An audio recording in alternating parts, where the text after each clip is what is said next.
Good afternoon, and welcome back to episode 2 of This Is Why I'm Not Invited, the podcast for people who got tired of being polite in a public space or unsafe rooms.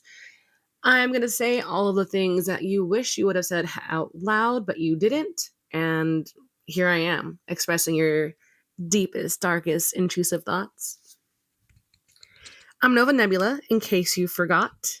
Apparently, I still have to say this. Just because I host a space doesn't mean it belongs to you. That's it. That's the entire sentence. There's nothing else after that. Today's episode is brought to you by men who think being sad is a kink. And when I mean brought to you, I mean these men forced themselves into my line of vision like a bad accident on the freeway.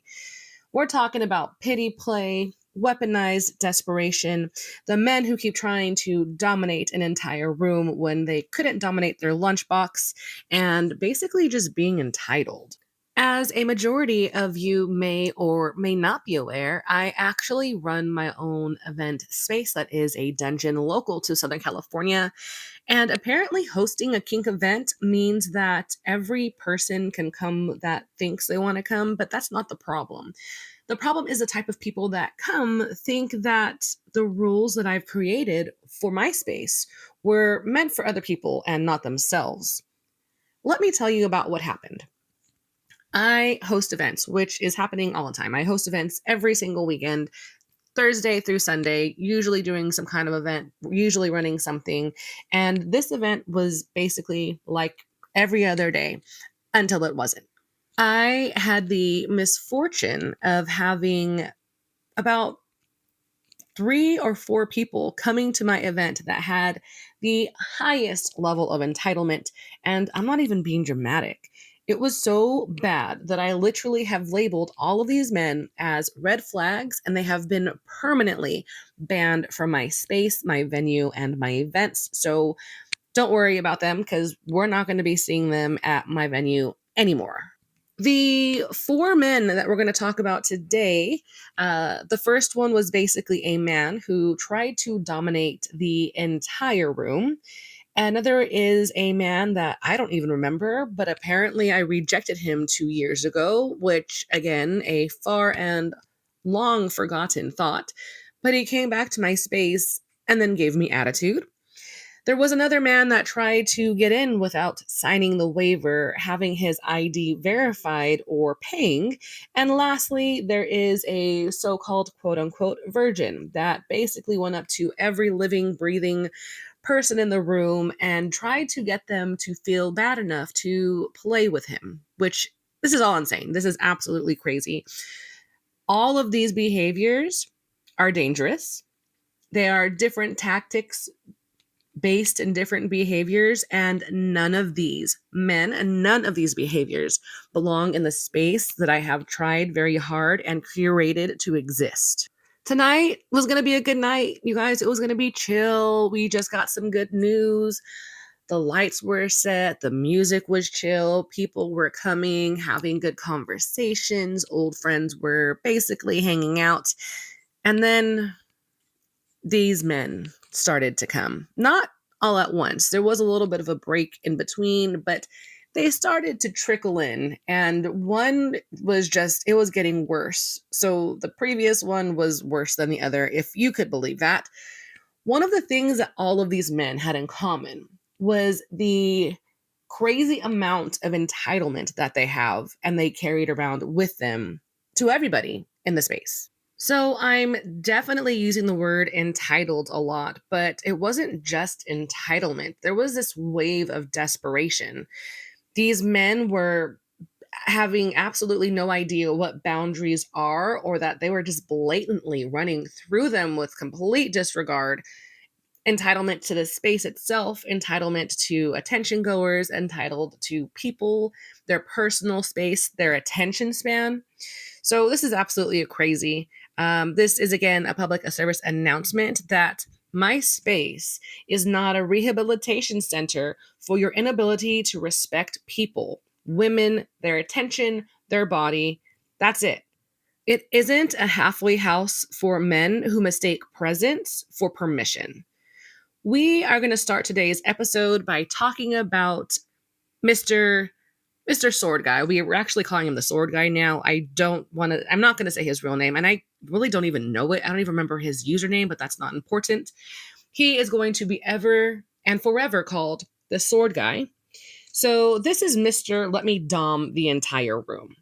He walked in, wasn't necessarily the nicest at the door. I was running door the night. I usually will run door pretty frequently. I think it's a great opportunity for me to see people, to talk to people, engage people, going over the rules, making sure that they don't have any questions. And if they do, it gives me a great opportunity to basically make sure that there's no miscommunication and that they feel welcome. He wasn't necessarily great, but he seemed pretty okay. He didn't have a lot of questions. He had filled out the waiver. I double checked his ID to make sure he was over 21. All of those things, right? Everything fine. It basically went bad after that. This man had a pretty large toy bag, looked very nice, clean, put together. I assume he smelled good, but I didn't get too close because I just didn't like how he looked. Anyways, he walked into the room and then just immediately just scanned it and looked at the lay of the land, looking who was present, who was playing, if people were alone or by themselves. And the thing is, he wasn't looking for an equal. He wasn't looking at people like they were actually people or potentially new play partners. He was scanning the room to try to find a victim. He was looking for his targets. He was super stiff and still and rigid. The kind of stillness that he thinks portrays power, being a lure, having mystery. Realistically, it didn't have any of those. He was not at all emitting the goal he wanted to portray. Instead, he just looked like he was constipated and confused. He didn't ask questions. He didn't really talk to people in the way you would think. He wasn't able to read the room. So yes, he went up to talk to people. He just violently injected himself into these people's spaces, adjacent to their conversations, and just stared at them. Didn't say hello, didn't really do much, but literally felt like this overbearing energy waiting to interject, and people were just talking around him or not even making eye contact because it was just really uncomfortable for everybody involved. I can't even recall him having or giving a real introduction of himself to the people he was talking to. He also assumed that every single femme presenting person that was present was a submissive. And he would go up to them and say, "Hey, are you interested in playing? Is it okay if I do?" And then he inserted this word vomit of things that he wanted to do to them and a huge wannabe question. So that way they had no chance to basically respond to the basic, "Hey, do you want to play or not?" He basically had this whole choreograph of what he wanted to do to these people. And instead of asking them something simple like, "Hey, I would like to play with you. Are you interested in playing tonight?" He gave them this entire scenario of his own personal fantasies of what he wanted to do to them in a way that they couldn't even escape it. They didn't even know what was happening. And before they knew it, he was there saying really weird, wild shit to them. People aren't just like this. It's not how they are. It's not, "Oh, that's his beat. That's just how they are. That's just how he is." No. This man thought that if he performed like a dominant and he acted the way he thinks that dominant should act, that he would find someone to fold to him. He didn't try to build a connection. He demanded people's attention. Here's the thing. He got shot down by every single person that he went up to, and I can think of 6 off the top of my head. No one was impressed by him. He wasn't intimidating. He wasn't alluring. He wasn't mysterious. He was actually really embarrassing to himself and very exhausting to others. When people would not respond to him the way that he wanted them to respond, he just got worse. He got pushy, got challenging.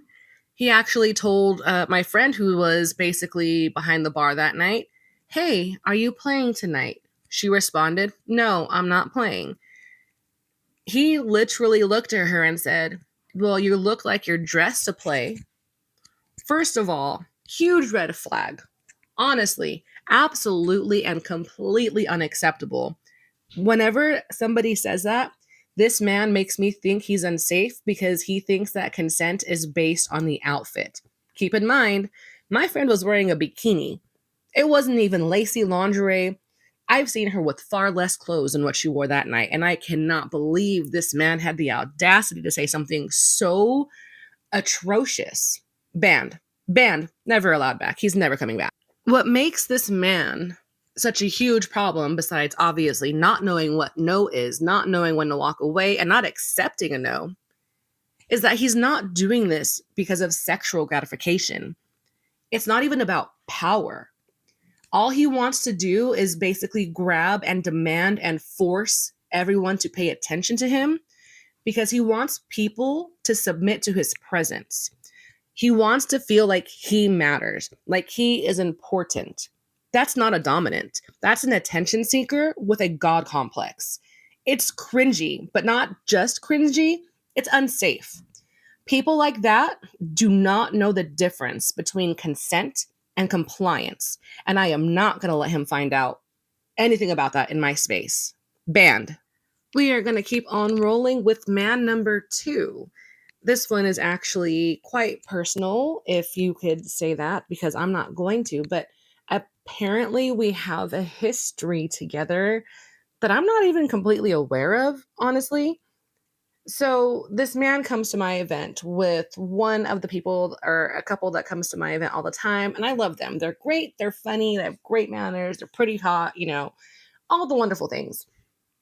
So this man messages me privately saying, "Hey, I'm going to come to your venue for the first time. Going to come to your event. Can't wait to see you." Totally fine. Again, this is okay with me. He's coming with some regulars that I have a good relationship with. I don't think anything about it. So essentially, gets to the venue. I check them in, all that good stuff. And he looks at me and I smile and I say, "Hey, thank you for coming. It's your first time here." His immediate response was, "You don't recognize me?" I don't know what to say because I honestly do not recognize him. His photos online, although very similar to his facial features, is not accurate. He does not look at all very similar or like the photos on the site, which is fine. I get there's lighting and editing and all that stuff, but without actually looking at him, I did not recognize him off the top of my head. And I said, "I actually don't." His reply, "Well, we met 2 years ago." And I said, "Oh, well, I must have forgotten. No hard feelings, all good." Then, this is where it gets weird. He says, "You rejected me." And I sit there silently behind the desk looking at this man because, again, I have no recollection of what he's talking about. So I'm trying to sift through my brain and figure out where I've seen him. I don't know how to respond. He goes, "You told me no." And I said, "Well, I'm not really sure where I've seen you before, if you would like to refresh my memory." We had a little bit of a back and forth that, you know, again, he's trying to remind me where I've seen him, and that's just a blank. I'm literally just drawing a blank, and I'm really trying to not be rude or I'm really honestly trying to remember where did I meet him? Where? What do you mean? I told him no. And he basically just quickly enters and leaves, right? Okay, I thought it was over. I thought it was the end of the night. I thought that was it. That was my mistake. It gets weirder. As the night goes on, I'm doing the door, talking to people, all that stuff. There is a person that I have played with once before, and we are exploring having a future play dynamic if everything falls the right way, everything lines up. Me and this other person are having this detailed conversation about a scene we are trying to set up tonight. I will definitely have an episode about negotiations, what they are, how to have them, the importance of negotiations, but that's not happening today. Either way, I'm in the front having this really in-depth conversation about the scene I'm trying to have later on when I have coverage for the door. We're talking about aftercare and talking about all of those wonderful things. And this man comes on back in, throws the door open, and just inserts himself into the room. He disrupts our conversation, just basically inserts himself there. And then the worst part of it is that he completely tries to take control of the room, demand my attention and my time. But the biggest, most insane thing that he did was basically talk about the person that I was negotiating with and setting up a scene with later on that night as if they weren't even there. He was referencing that person as an object, as a thing, and it was absolutely not okay. It was very disrespectful. At one point, I was like, hey, don't talk about them like they're not here. I'm literally in the middle of a conversation with this person, trying to set up a scene for later on today, and you're literally making it an issue. I don't want to play with you today. I'm not aware of what happened again. I don't know what you want me to say. He responded with, well, you rejected me 2 years ago. And I said no. And he said, you did. You told me no. All I wanted to do was take you out for tacos and tequila. I responded, I am entitled to say no, and that is all. No is a statement. It is an answer. No one is entitled to basically more than that. I do not have to give you this long list of reasons why I said no. I do not need to justify my no with you. A no is a no, and you need to just basically accept that and walk away. He goes on to tell me again, but I just wanted to take you out. I just want to take you to dinner. I just want to take you for tacos and tequila. Who can deny that? Like, who doesn't like tacos? Who doesn't like tequila? Like, we would have so much fun.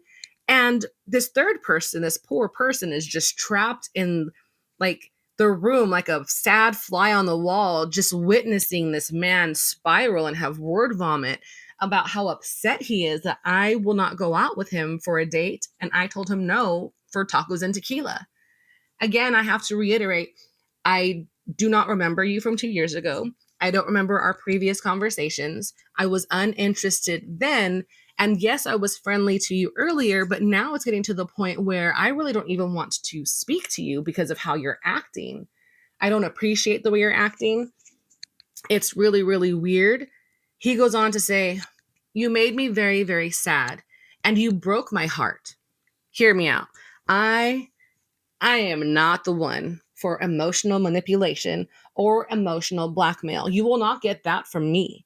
My response was, well, if a stranger online telling you no is enough to break your heart, then you need to go see therapy. His response was, I'm bipolar. Newsflash, my ex is bipolar. That does not mean anything in the situation, and I am not going to allow somebody to weaponize their mental illness to make me feel like I owe them a pity yes. I owe them pity play, because that's not happening with me. I reaffirmed my boundaries, and I told him, well, maybe you should see a psychiatrist too. A stranger that you have never met online should not have such a major negative impact on you or your well-being by saying no. It wasn't out of anger. It's not out of malice. I wasn't trying to be mean. I am simply uninterested, and I expressed my disinterest by telling you no. That is not going to change anytime soon, and I would really appreciate if you gave me some time to finish my negotiations with this person. This crazy man then looked at the person I was talking to and said, it's your fault. You're the reason why you're taking her away from me, and then just stormed out. Crazy, right? Person I'm talking to, make sure that they're okay, they're fine. It's just really weird. I, again, trying to be nice. He came with regulars. They're super cool. I want to go talk to them before I talk to him. Whole thing, right? Maybe it's just a miscommunication. Maybe he's having a bad day. There's a lot going on with people on different levels, at different places, at different times. Maybe I should have kicked him out at that moment, but I thought, hey, we can talk about this later. Everyone's fine. He hasn't actually hurt anybody. He's pushy, but I don't care. I'm very dominant. I don't care. I really don't care. So it didn't bother my person that I was talking to. It didn't bother me. Again, he didn't actually hurt anybody. He didn't pose a threat, a direct threat. He wasn't trying to threaten anybody. He was just very upset that I rejected him 2 years ago and wouldn't let it go. Just has a major attitude, can't move on. Let's fast forward. I start playing that night. Again, we have a scripted scene. We start doing the scene. This man comes and watches our scene and starts to add little like snippets about what I should do or what they should do or how we should do something in a way that he likes because that's what he's envisioning. Literally killed my mood, right? Killed the scene. The person I was playing with is super nice, was like, hey, maybe he's still really upset that you said no. Definitely will try again another time. I not having it. I went up to him and I said, hey, I don't know what happened 2 years ago that you're holding on to this resentment or this entitlement that you think I owe you, but yes, or I'm going to change my mind and take you up on that date or tacos and, tequila. It's not happening. And the way you're behaving is completely unacceptable. When you leave tonight, I'm going to need you to not come back. Like, you cannot be doing these behaviors. We talked about consent at the door, not interrupting somebody's scene, which you interrupted my scene quite a few times and you still don't get it. So yeah, that was number 2 of the night. And needless to say, banned. He is banned and he is never coming back, right? I'm also looking at the clock here and I realize I've been running a little bit longer than normal and I haven't even had the time to talk about the other 2 people, which are definitely going to be another episode on their own. Thank you very much for joining today. Again, apparently, now this is part 1 of the entitlement episode. These crazy ass entitled men that are just trying to ruin my space by doing dumb shit. Again, just because I host the space does not mean it is meant for you. The behaviors that I am talking about today are things that will get you banned. It has gotten people banned, and these people are never coming back. This is part 1 now, apparently, and I will be releasing part 2, maybe Wednesday, maybe next Sunday. I haven't decided yet, but there's a lot to talk about. A lot has happened in the last week, and you know what? There's going to be a lot more too. Thank you for joining me, Nova Nebula, and my podcast. This is why I'm not invited. I hope to see you soon and catch you next week. Bye. Have a good week. Drink water. Read a book. Do the things to take care of yourself. You deserve it.